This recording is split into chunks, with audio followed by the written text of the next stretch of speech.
Welcome to a sneak peek video for OrCAD X, where we're going to take a look at a brand new feature coming to the Presto Layout tool in 24.1, and also one other feature from 23.1, which we've made much more user-friendly in this release.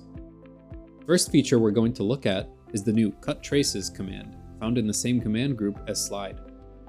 Cut Traces feature, or commonly referred to as Scalpel Cut tool, allows a designer to surgically slice through a line segment or group of line segments and retain net connectivity when applicable. The only option available for this command is the cut width, which defines the width of the selection, which will be cut away. To run the command, simply click the starting and end points of a cut line and the traces will be separated. A common use case for this feature includes slicing out a section of a circuit for modification without altering the rest of your design.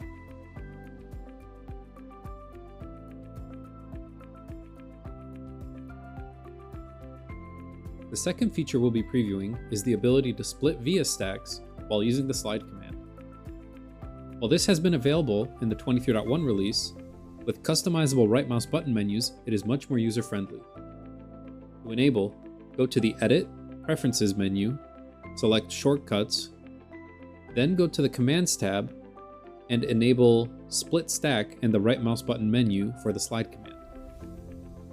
What this allows us to do is in cases where a designer may want to split a set of stacked micro and core vias, you can now right-click and use a very intuitive UI pop-up to select the appropriate via for splitting away from the stack.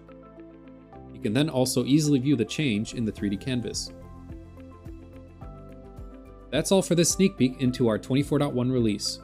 We're excited to hear your thoughts, so please leave us a comment and be sure to check out our other videos previewing the next release.